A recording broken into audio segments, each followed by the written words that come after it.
welcome back everyone to another episode of the Hashira Half Hour. We are back this week with some more Chainsaw Man for you. What's up, everyone? I was just trying to think of a funny little intro and I couldn't think of one, so hi, I'm here and I'm ready to talk about some more Chainsaw Man. Hello, it's me. You called recently, but I'm sorry I haven't responded. But I want to let you know I'm here, I'm queer, so deal with it. And I thank you. Mic drop. All right. I love that part of Chainsaw Man. Boom, there it is. All right. Well, we've got a lot to cover. As you probably noticed in last week's installment, we are going to do 2 episodes at a time because A, this show's been out for a little while. B, we've got Demon Slayer coming up in about a month, which is really, really exciting. But we want to make sure that we give Mappa and Chainsaw Man its dues because it's an incredible show. So we're going to be discussing episodes 3 and 4 of the first season today. And we can just go ahead and dive right in. So last week in episode 2, we got introduced to Power, who is a really fun character. And we open this episode back up with Power and Denji bickering back and forth like little kids, honestly. Makima tells them that she would like to see them behave. I thought that her phrasing here was really interesting, that she wants to see something, not necessarily that she wants them act right or like you guys better knock it off kind of thing. I don't know. The way that she said it was interesting to me, and that it cut to a shot of her interesting eyes that we've talked about. So what do you think she's hoping to see happen here exactly? I think right here, she's wanting them to project the image of getting along, but she doesn't really care at the end of the day. Because it's like your coworkers, right? And I think this applies to the real world. I think there's a little bit of corporate scaffolding in Chainsaw Man, if you will, because you have to work with other people to be a devil hunter. You know, it's not a solo job here.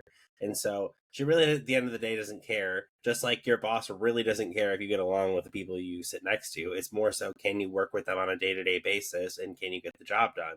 And I think that's what she's really wanting, is she wants to see them get the job done. That's really what I think she's hoping for. Do I think she actually cares about them as employees? Most bosses probably don't, so I'm gonna go with a no on that. Well, I mean, we've already established that Denji and Power are experiments, so I don't think she really cares either way if they behave. I think she just wants it to look at least somewhat good to the powers above her so that, she can continue to do what she's doing. Interestingly enough, and I don't know if this is just interesting or if this is me flexing the fact that I heard her say something and I knew exactly what she said without reading the subtitles, but she said Shizuka dekiru, which means quiet. Can you do that? Not hey, be quiet, shut up, anything like that. It was very calm, like a mom talking to her children, in a sense of not a super intense hardcore parent, but a, what do they call it? Gentle parenting? Gentle parenting, yeah. Like a gentle parent, just quiet. Can you do that? And I think it just shows her character a little bit more of who is this chick and what is she up to? Because she's very mysterious, and she continues to be that way with the way she treats them. Because they're like little children.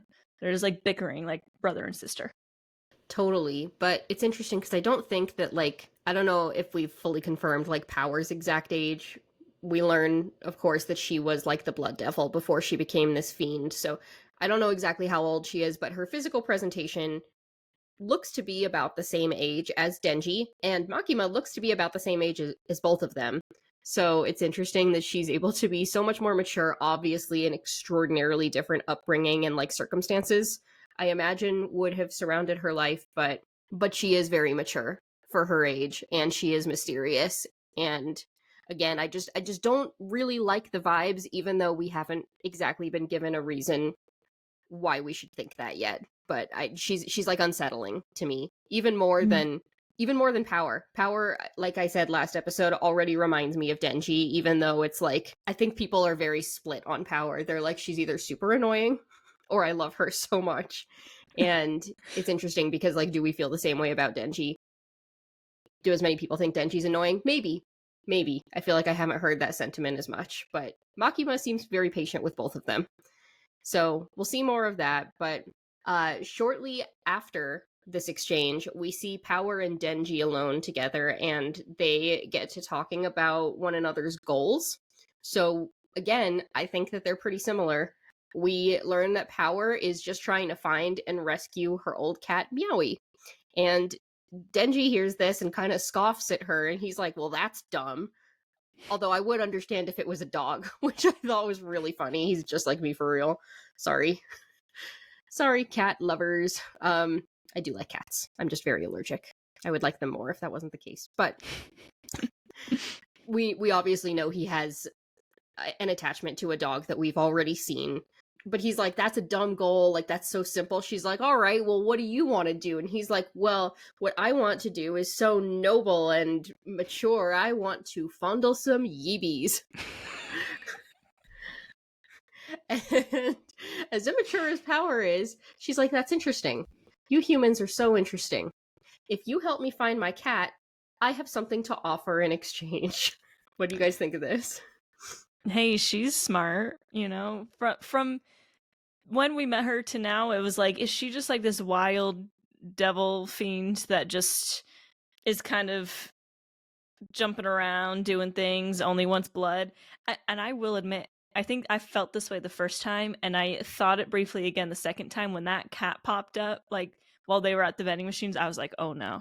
And then I was like, okay, wait, that's right. She likes cats. She just like me for real. I'm sorry to tell you dog people that I'm a cat person. I love both my cat and my dog. It's all about balance. It's all about balance. Yeah, she's smart. She is instantly able to figure out like some way that they can both get what they want. We'll talk about that, I'm sure, here in a moment. And it's a great way to get him to follow her plan of whatever she's got up her sleeve, because he clearly like, you offer something like that, he's gonna do it. This is interesting for Denji, I think, because he says he'd understand if it's like a dog or something like that, but I think to a certain extent he is kind of like a dog himself. And I think life imitates art here, because he's really just following around the treats, if you will. He's just trying to chase after whatever's in front of him. So I think it's really interesting that like he's kind of just going after whatever's like right in front of him and like right next to him. It's not like he has very far-sighted goals, which I think is very like contrasting to the other MCs we've seen who have these big goals. And so I think it's really different from like what is out there. And I think this exchange kind of just highlights what's really different about Denji. I don't know if there's ever been another main character where it's been more true that he's got that dog in him. So I'm done. wah wah. That's too funny. But that is a good point. It is interesting that he literally does, but he's already been called a dog multiple times. Unrelated, Makima might know more than we think, but to some degree I do think it like is unrelated. Just an interesting coincidence. So we'll have to see, but you're right, the Power is absolutely reading him, and even if she's kind of simple in a similar way, she still has a good read of the situation and how to take advantage of it. So we'll get back to Power and Denji and the offer that's now on the table, but we cut away for a moment and we see Makima in a dark room in front of like a conference table of what we can assume are probably some leaders of this organization that she works for, and she's delivering a report about the two new recruits being Denji and Power. We don't know much about who those people are, and then it cuts away pretty quickly again to Aki driving her away, presumably from that meeting, and he asks her what she really sees in Denji. And she says something really interesting. She says, all devils are born with names. The more those are feared, the more powerful they are likely to become. Do you think that there is a deeper truth in what she's saying? She gives like a couple specific examples of like, for example, a coffee devil wouldn't be that frightening, but Denji's a chainsaw.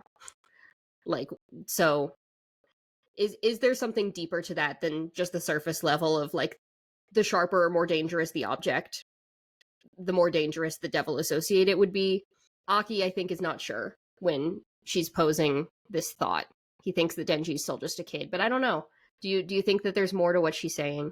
Yeah, I think this kind of touches on like mass hysteria to a certain extent. Like if you can incite fear in something, there's power behind, like there's power in fear itself. And I think it kind of relates to like a larger quote, like the only thing we have to fear is fear itself. And so like this deeper truth that she's touching at is the like sense of how an object can be posed to create fear. So like the chainsaw itself is not just a chainsaw, but it's an object and a culmination of what fear can mean for a lot of people. And I think that's what she's really trying to poke at. Yeah, it kind of reminds me of how cursed energy or curses become a thing in JJK because they feed off of, the negative feelings of the people. And I feel like there is a bit of a deeper truth where she's saying that, like, pretty much exactly what Brian said. I'm not going to try and reword it because he worded it so well. But I also think there is a little bit just on the surface here and saying that, yes, simply put, a car devil would be more dangerous than a coffee devil, because if the devil is based off of whatever it is they're the devil of course a weapon or a car is way more dangerous than coffee. It's a very just like straightforward way of thinking. But also Denji mentioning that, or Aki mentioning that Denji is a kid still, leads me to believe that he needs more time for people to kind of see him and maybe be scared of him or not be scared of him to see that he's saving people. So maybe like a double-sided coin here. I don't know about the rest of y'all, Yeah. but I'd be kind of scared of a coffee devil. Like if it's that McDonald's coffee, like you're gonna burn yourself. Listen, all I'm going to say is McDonald's was the villain in that case. McDonald's is always the villain. That's true. That's true. Now I'm thinking about the Grimace Shake.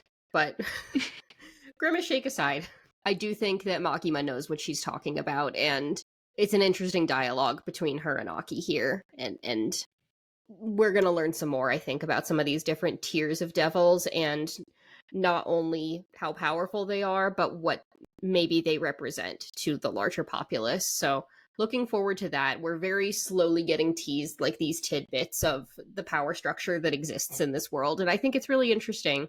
But we have to go back to Power and Denji now, because Denji is obviously completely down immediately for whatever Power wants to do for any chance to cop a feel. So she has brought him to an abandoned old house, and then she turns the tables on him, and she knocks him out using her blood powers, and then she offers him up to the Bat Devil who's inside this abandoned house, and he kind of like stretches and, for lack of a better word, kind of breaks Denji to like eat some of his blood or consume some of his blood.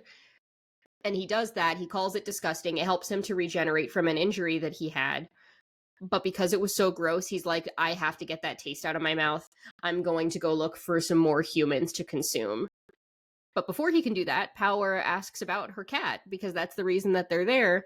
And he's like, oh yeah, I did say I would do that, huh? Well, thanks for nothing, because that guy tasted nasty. And then he eats the cat in front of her. I hated that. I hated that. There's something about like watching a character lose their pet in front of them, and I'm like, nope, absolutely not.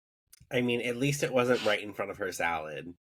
I mean, what else could have been worse? You think Power would eat a salad? No, she would not. She canonically would not. She's probably more likely to eat a cat, but that's not what happened here. So you know what they say? Karma is a cat. What? Is that what they say, or is that what Taylor Swift says? Oh my god, the read! Taylor Swift probably wouldn't have liked this. Sorry, Taylor Swift. You wouldn't like this episode of Chainsaw Man. Aww. But also just imagining Taylor Swift watching Chainsaw Man is kind of incredible. Anyway. You never know. You never know. You never know. We don't love the cat getting eaten. Even if I'm not the biggest fan of cats in the world, I still felt really bad for Power in this moment, which is interesting because, again, she had also just turned on Denji, who we probably should like the most so far. He's our main character, and I don't dislike him, and I don't dislike her, and I feel bad for her because even if she turned on him, it's clear that like she has something that she cares about and she was trying to save them in this moment. So you can't really blame her for trying. And we get a flashback in this moment to Power and Meowie meeting each other, and it kind of reminds me a bit of the scenes with Pochita and Denji. What did you guys think was similar or different about this? I think it was really similar in the sense that like they kind of saved each other, and it's like that ridiculous. I cannot believe I'm quoting this right now, but it's like that stupid car sticker that like that says "Who saved who," and it's like for pets adoptions and stuff like that. And I'm like, that's so cheesy, but it's also very true. Like, who saved who at that point? Like, they're both filling in something inside of each other, not physically, of course, but like because in this instance, like Meowie's not providing Power the blood that she needs, but realistically she is like getting the emotional support animal that she needs, and I think that's what's important for Power right now.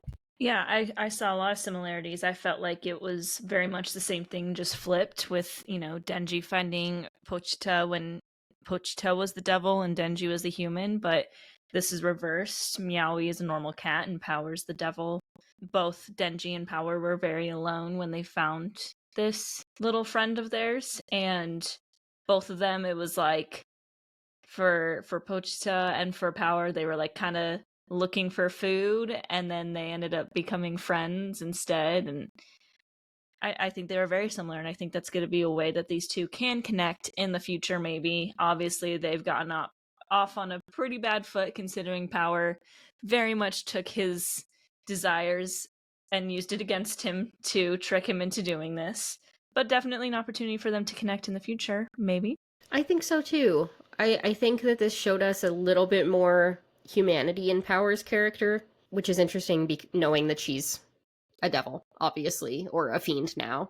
She's like devastated after this loss, and I thought that what came next was kind of similar too, in that obviously in the moment when the full contract happened with Pochita and Denji was not being consumed exactly, but was dying in a sense. This is almost reversed, where again the pet seemingly has perished, and Power's like willing to give up in that moment. And so she actually gets consumed also by the bat demon here. This is not great, even though Denji has not gotten along well with her at this point, and we shouldn't feel bad. Like, I don't know, I did feel bad. I wasn't expecting to see a main character die immediately again, but fortunately that's not what's going to happen today, because Denji does have a very clear goal that we've just established, and so no one except for him is allowed to touch his titties. Even though he says this, he thinks of Pochita also in this moment, and he thinks of how sad he feels for Power. And so again, even though we're talking about his immediate goal, I think that we come back to the point that like he really is seeking a deeper connection. And as a result of his anger or his seeming sense of like ownership over this situation, here comes Chainsaw Man. So let's talk about this sequence with Chainsaw Man fighting the bat. I think that this was absolutely insane again. Absolutely. I can't really say much outside of this fight scene, really. Episode 1 definitely already set the tone with what the fight scenes were going to be like, and this fight scene very much held true to what the tone was set for. And it's very like, yes, it's gory. Yes, it's a very like well animated fight, well choreographed, very interesting, but it's also just very wild. Like there's no stops. It's just, you can tell the creator of Chainsaw Man wanted to be very unique, and they do it extremely well. It's just, there's a lot of similarities within this fight scene to a lot of other animes. Like we've got a big monster bad, smaller guy good, but smaller guy is also monster, and that's where it kind of starts to change. And to see him just go ham and have, I just laugh at his goal. The whole reason he wants to save Power is because he's like, don't take away my titties. Like, what? It's such a like, it's like whiplash for me watching all these other shonens where all of these main characters have these like beautiful goals to save humanity, save their sister, become the number one hero, and then Denji's like, I'm gonna save this person so I can touch their boobs. I'm sorry. This was the first time I was watching this, I was like, what is this? You should see some of the panels that they have released recently for Chainsaw Man. They have been unhinged. That's the word I was looking for. Unhinged. It's a very unhinged fight. Oh, yeah. It's like, I don't know. I just think it's so funny. You already put it really well, Hannah, but like, it totally turns shonen like beliefs on its head, but at the same time, like the build up is similar. It's like we're building up, it's this like awesome fight, and he is standing up for something he believes in. We're expecting one thing, and then it's like, yeah, I just did all this. I just created all this carnage to touch some boobs. Hey, boobs are important. Going back to, high school, My Chemical Romance era of life, save the tatas, if you will. You remember those bracelets? I do remember. I do remember the bracelets. I was going to try to be funny and be like, I do remember the My Chemical Romance song about Save the Tatas as well. Oh, my favorite. Welcome to the Tata Parade, something like that. Oh, forgive me, Gerard Way. Forgive me. It is just so goofy because it's like one of the last things you would expect, but at the same time, it's the first thing that comes to mind. Like, it's not even a question for this man. So it's really fun to see shonen turned on its head a little bit, and yet in doing so become like the most shonen thing of all time. So we love to see it. Yeah, I don't know. I think my favorite moment in this fight was where the bat like flings the guy in the car, and it's giving like actual Batman. It's giving like, we saved the city and the city is destroyed. And this guy's like in the car that the bat throws, and Denji catches it, and the bat's like, you're gonna use your energy to save this human? And he does catch it, and he's like, I don't give a shit about him, and then he throws the car. And I just thought that was, again, like turning shonen on its head. Like, you almost expect him to put it down nicely. He's like, I just wanted to throw it back at you. And the poor guy in the car, he's like, ah. He's like, good thing I have a full life insurance policy. Oh no! So crazy. Rest in peace to that guy. Yeah, very gruesome, gory fight. And I think that it's reflected pretty nicely in this ending sequence that we got to see. Also, I want to talk a little bit about the ending sequences since Chainsaw Man handles this in such a cool way. Each episode has its own. So for episode 3, the sequence is like very old school science fiction-y, like some of those very like 60s old horror movie poster colors of like The Thing or like the creature from the Black Lagoon or whatever, things like that, like old horror films. There's like zombies, the metal song is kind of crazy, and I just felt like it really suited the episode that it followed. Oh, I thought like after the fight with the Bat Devil, that made perfect sense. I thought like the Bat Devil is something that comes out of like one of those 60s horror movies, just the way his character is designed too. Like he's like a giant monster that like lives in the dark and stuff. So I felt like this ending was perfect and really suited for it. I did like the color choice a lot as well. It felt like a little bit more muted than what we're used to seeing in like the show and stuff. So it was a really cool contrast as well. I didn't watch it. Hannah. I'm sorry, I was watching these 2 episodes on my lunch, so I was like short on time, and I forgot that they change it every time, so I didn't watch it. Sumimasen. Rippeth. Next week's Devil Secret will be... I'll go back and watch all of them. No, they're really cool, though. I do think it might be interesting to talk. Once we get through all 12 episodes, maybe we can talk about what we feel those all add up to together. But we can move on because we have to cover episode 4 today as well. So as we move into that, we see a dream sequence where Power is like reflecting on everything that's happened, And then she wakes up because Denji has now pulled her out of the massacred Bat Devil's carcass. And she asks him, like, why would you do this for me? And he is very honest here in telling her. He doesn't even say anything. He gives us some incredible sign language, indicating what he wants, which is, again, her knockers. And she feels badly in this moment that she tricked him. And so she actually gives him consent to do his thing. And just when he thinks that he's finally going to get to touch him, the Leech Devil appears. And I just think that these designs for the devils are so wild. I really, really don't like this one. It gave me the heebie-jeebies. But this is another wild fight sequence. So let's just talk about that. I feel like my boy Denji can't catch a break, and he's low on blood, which means he can only kind of make a chainsaw now. Man, Denji really can't catch a break. His goal of all the shonen, MCs is so simple compared to all of them. Like, that is a very easy task to do when you think about it compared to, like, a lot of the other shonens. And yet, he can't do it. And then when he finally is about to, his arm gets blown off. I was like, what? Oh, man. And yeah, this Leech Devil, not my favorite thing on the planet to see. Very ugly, very creepy. If I saw that in real life, I would not be staying in the same area. I would be running the other direction like Zenitsu. Ah!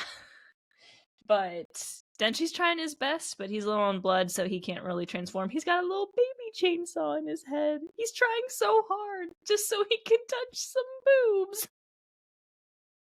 That baby chainsaw is like me struggling through the work week. It's just like dangling on there. Relatable. Oh, it's too funny. But yeah, this one was tough because it's like, it's only a 12 episode season, so there has to be the twists and turns early on, and this one really gave it to me really well, because like you gotta have these flip moments where like you think you're winning but you're not. And so I felt like this was a really good way to kind of pull the rug from the audience, and I really liked this moment. I thought the Leech Devil was not as cool as the Bat Devil, though. I will say the Bat Devil, I think so far, or like design wise, I think it has the coolest design. I just like big monsters and kaijus, but in comparison to the Leech Devil, I don't think it's my. I kind of agree with Emily. It was a little creepy for me. Yeah. And the dialogue was interesting too. She's like, and well, I'm projecting now that the Leech Devil is a she. So, under the assumption that this thing identifies as a female, she was like, that was my man that you killed. And I'm like, this is weird. And like the design was like, I know it's a leech, but I'm like, somehow it still felt like it was like sexualized because it had like breasts or like udders. And I'm like, there's something like really unsettling about the design of this in general. And it came out of nowhere. Like, there was like no indication that there was another devil anywhere nearby, or that there had been like any scheming between the leech and the bat. So it definitely surprised me the first time I saw it, and I still hate it. Still hate how it looks.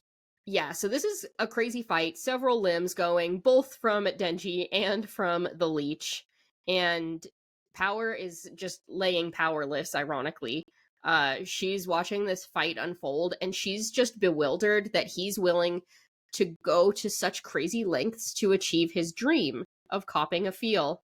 And even Denji says here, like, you have this dream, Leech Demon, of eating all of humanity. I have a dream to touch some boobs. Let's see whose dream is stronger. It kind of looks like it might be Denji's. What do you think of his pursuit of this dream? This scene is actually what turned the show around for me. This is where I actually like fell in love with the show, because I was like, okay, like he's like making himself somewhat serious, like, and I think that's what really caught on for me, is like, okay, like this is actually someone's dream, and it is respectable for like something so simple. Like at first, like when you look at it, yeah, it's just that he wants to touch some boobs, but also like his life's been so shitty that like that's what's gonna make him happy.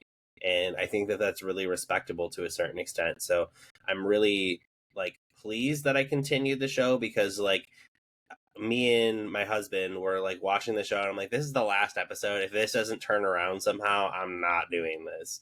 And it did it. It turned it around for me. So this was the dream battle was really where it went through, because he's like comparing himself to others, and like he stood up for himself and his beliefs against like a very powerful entity. So I really liked this. Yeah, as much as like I make fun of Denji's goals, it's supposed to remind us that like Denji's always been alone, and his goal is so small compared to so many other heroic shonen MCs, but he's not supposed to be that heroic. He's supposed to be just a boy who like he died and he got a second chance through his only companion in life, and now he gets to live like a better life because of it. He's not trying to take things seriously. He's not trying to save humanity. He just wants what he wants. And that's relatable in a way. Like obviously I don't have the same goals, but like I can understand having such a small goal like that just to get through each day of work is essentially what he's doing. That being said, it was an interesting contrast between his goal that feels so small and then the Leech Devil's like, our dream was to destroy all of humanity. It's like, okay, we're getting a bit extreme there, honey. Yeah, that plan did not come to fruition the way that I think that they were hoping. At the same time, Denji's dream, while strong, is facing some big challenges here at the moment too, because the fight I thought was looking like it was going pretty well for him. Even with just the small chainsaw, he was landing several blows on this leech. He was getting pretty clever, like trying to trip them and tie them up with the organs of their dead lover, which is kind of insane. And it looks like things are going well, but then he goes for like the throat of this leech monster, and I don't know about you guys, but the way it was drawn, I thought that maybe he landed a fatal blow, but then it turns out, like, we pan out, and she's actually sticking, like, her whole leech tongue, like, through his body. So we've got our first donut of the show. I'm sorry. Oh no. Oh no, it's not looking good. Someone mute Emily. Take her microphone away from her. It's okay, because I was gonna say the exact same joke. Anyway, I agree. I was thinking that he had landed a good blow because they showed like the blood coming out and it was all like heroic, and then they zoomed out and it was like, oh, he got Rengoku'd. Okay, cool. Lucky for him, he is not as mortal as Rengoku though. There's a Chainsaw Man. This is not a spoiler, but the tongue made me think of this Chainsaw Man spoiler, or Chainsaw Man, not spoiler, Chainsaw Man panel later, where he's like, I'll tongue your butthole for a week. And I was like, oh, so. What? Tongues are important in this show, I guess. I'm glad that he's evolving his goals. That's all I got for that one. I don't know where I was going with that either, so. Absolutely incredible. Well, fortunately, his status is still alive for now, but it's not looking good. Not looking good for Denji. But then we get to see it all of a sudden. Aki appears, we see Kon for the first time, and he gets to help save them. In this moment, we also get a sneak peek of the rest of the crew, which is really exciting. Really interesting way to finally kind of show off Aki's power. He's been a bit of a mystery. He has a katana, but haven't seen him fight really. So definitely interesting to see and then learn, about well, we'll talk about that in a minute. But interesting to see him using a devil themselves to kill another devil. I was like, what? What? And also the team, very excited to see more of them as well. Good introduction. Very big moment. He's just like, Kon. That was really good. Best part of the show so far.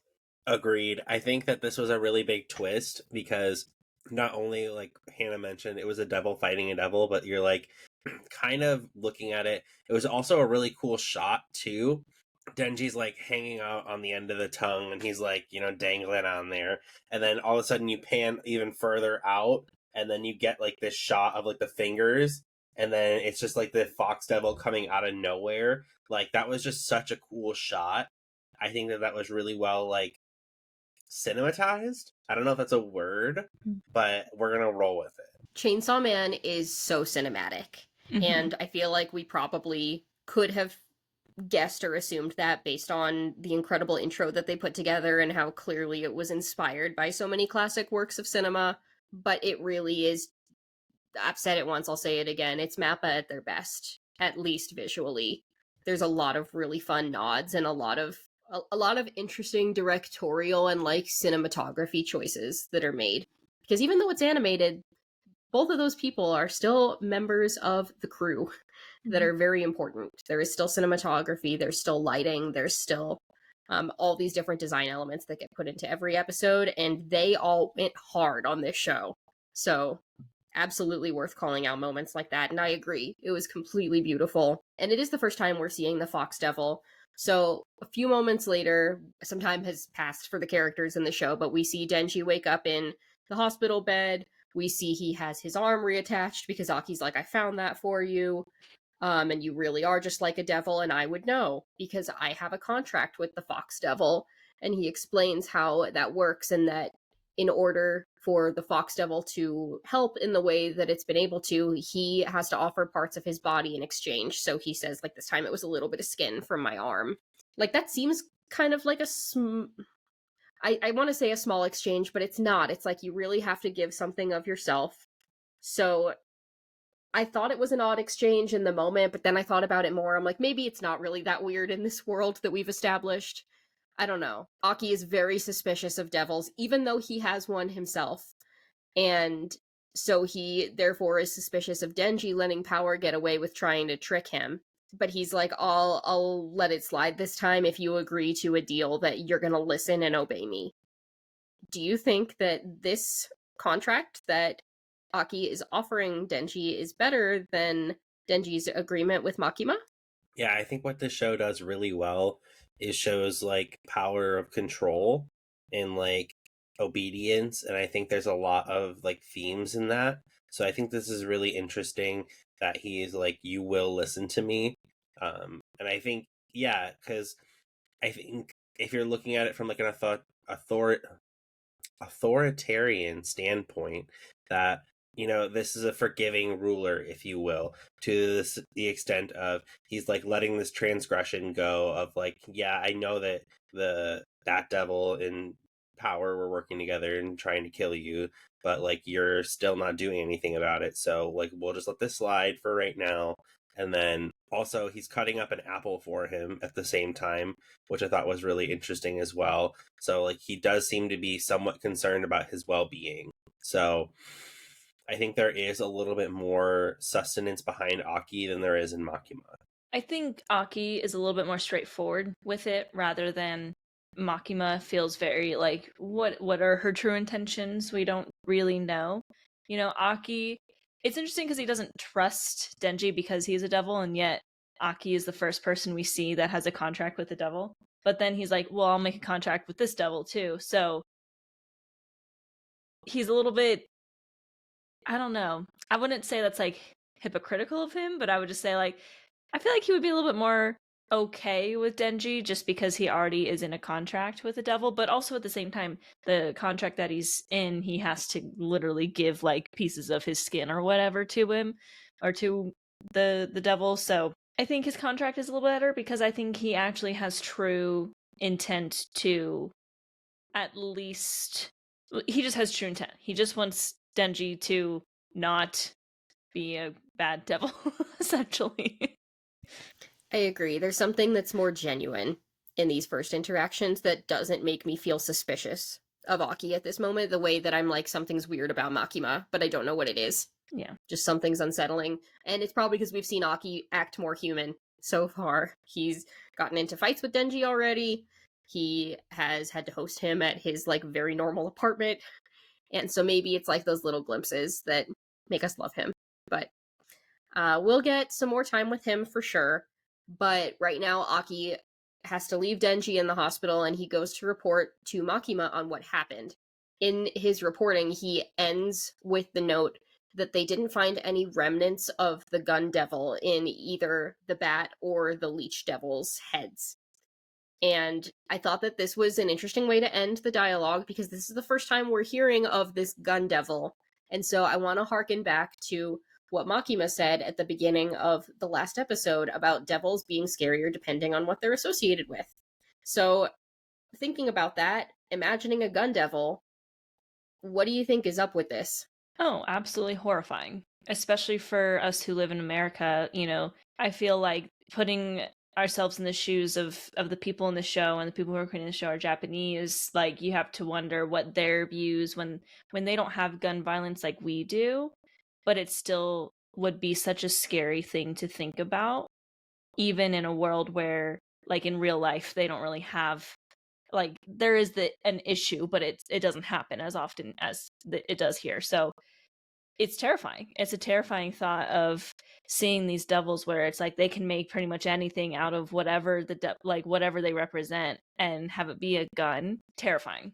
I would move out of the country if it had to stay confined there. I'd be like, Hannah already kind of touched on it, but like if you're thinking about how much something is feared and the greater its strength becomes, I mean, America's a hotspot for it. Like there's just like I said earlier, like there's that mass hysteria of like fear, which is unfortunately rightfully backed in certain instances when you have like these really powerful things that are in the wrong hands and so accessible. Like this is definitely something in the show, at least, that is like causing a lot of pain and gives it a lot of power because there is power in fear. As soon as they said that, yeah, I think especially for American audiences watching it, it was like, oh, I don't know. I'll try to not share my personal feelings on the topic too much, but there's no doubting that it is a very prevalent topic and recurring and frequent.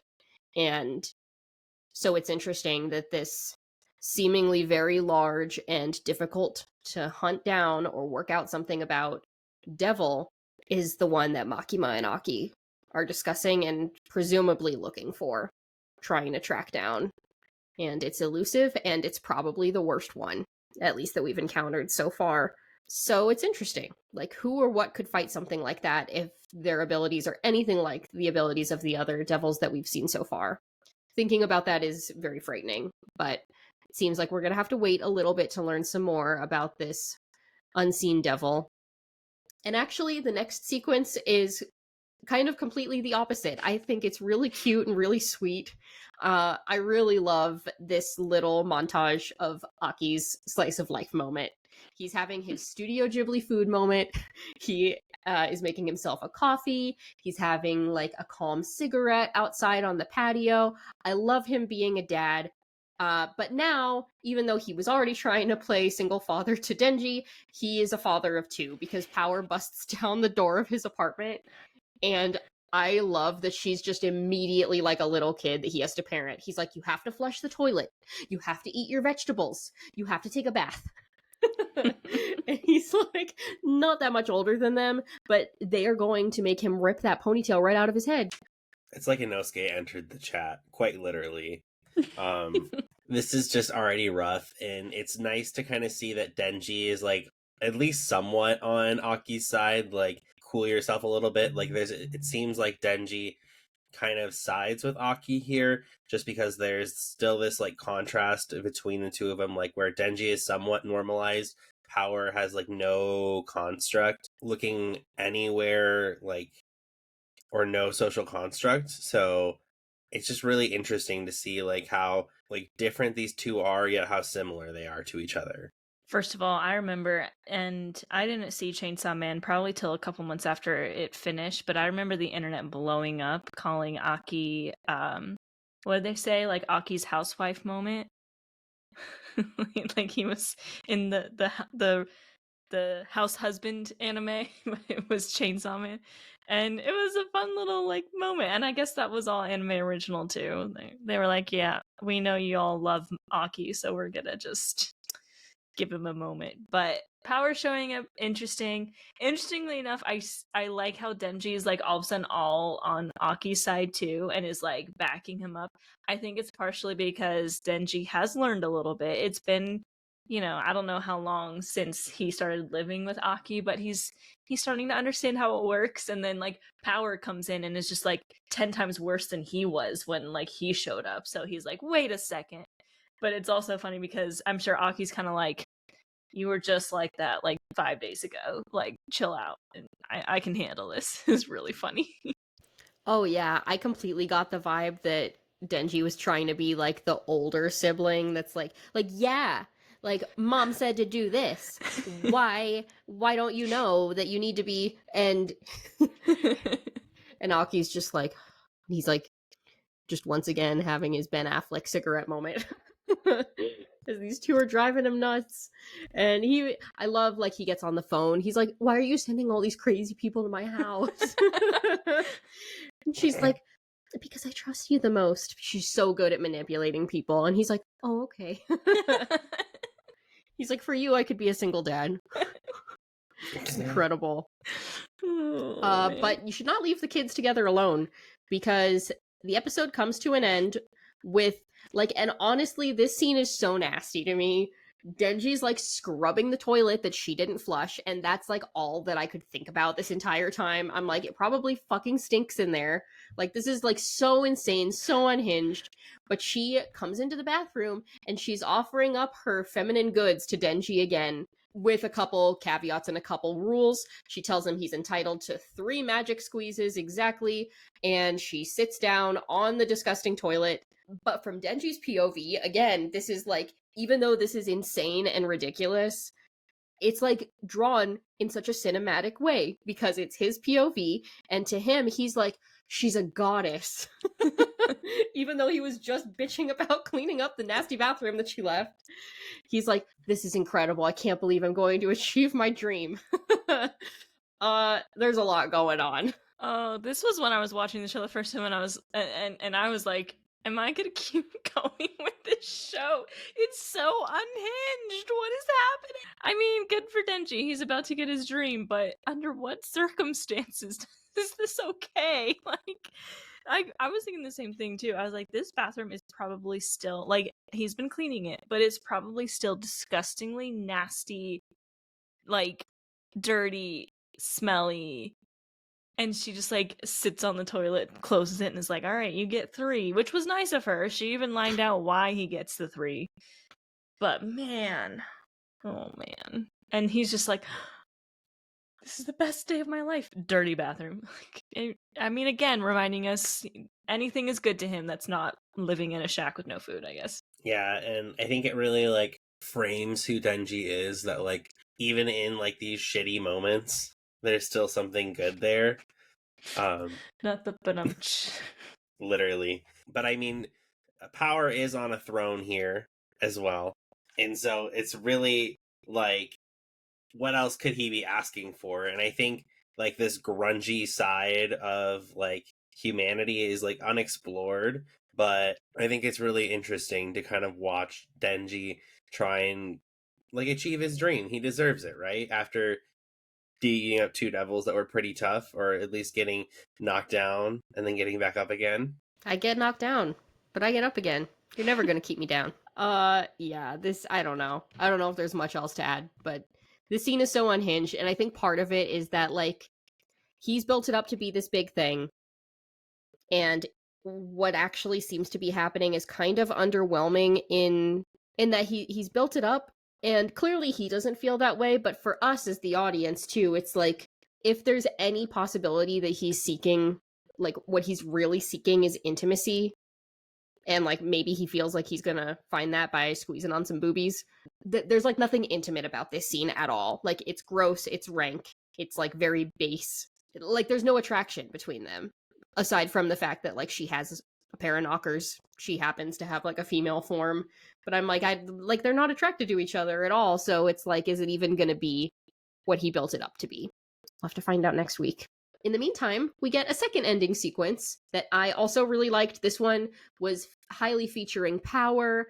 I loved the like very pop art design of The visuals here, it was like very Roy Lichtenstein style with like all the little dots, like very traditional, and like a very electronic pop sounding song to go along with it, which I thought was fun for Power. Yeah, no, I thought that like a Power episode would definitely look something like this for her ending, just because it looked like you saw that she was the Thor Love and Thunder poster in the intro, so like it definitely for a Power outro would definitely look something like this. I once again did not watch it. That's okay. Next week. Next week, and a roundup at the end, I think. All right. Well, then I will go first with favorite moments. And I'm sorry, it's pretty obvious, but it's got to be Aki showing up with Cone in that moment, with a secondary shout out to his little slice of life and his few moments of peace that he's going to get probably in the entire show and never again. I love that for him. I was gonna also say Kon because, as I mentioned before, it's the best part of the show so far. Since you already said it, though, I will also say just getting Power's backstory with the cat, like everything with her, like finding this connection with just little cat, just partly because pets and cats in general, I'm like, oh, like it makes my heart go like flutter, you know, because it's so cute. But just seeing her have this very special connection with a cat that she was planning to eat when she first met him, I thought was really sweet. Yeah, my favorite moment from these two episodes is definitely gonna be the dream battle moment. Like I said, this is what turned the show around for me, like made it worth watching. And so I really felt that Denji as an MC kind of stepped up in my ranking when he said that, just because it showed me that like he can still be serious to a certain extent, like that there's some like something like some gravitas behind him, if you will. And so there's like not just all of this fluff, which I think is hard to pull off. It's hard to pull off like these grungy characters like Denji, who are not exactly your typical shonen MC, but also like giving them something that is like somewhat shonen typical, if that makes sense. Totally. Good moments. Looking forward to more. Having watched the show before, I am definitely looking forward to some of what's coming up now soon. But it's been great, and it's been gory, and it's been wild so far, and I think we have more of that to look forward to. So we will come back next time with episodes 5 and 6. For now, that's all the time we have for today. So we hope you enjoyed and that you'll come back next week to hear a little bit more about Denji and crew. If you have liked what you've heard, please don't forget to subscribe and hit the bell on YouTube, or download the podcast and follow us on Spotify. If you liked it, we always welcome any ratings that you'd like to give. That helps other people find us a little bit more easily. You can also give us a follow on TikTok and Instagram. We are at Hashira Half Hour, and we are also on X at Hashira Half. Until next week, Kon. Cool. Kon.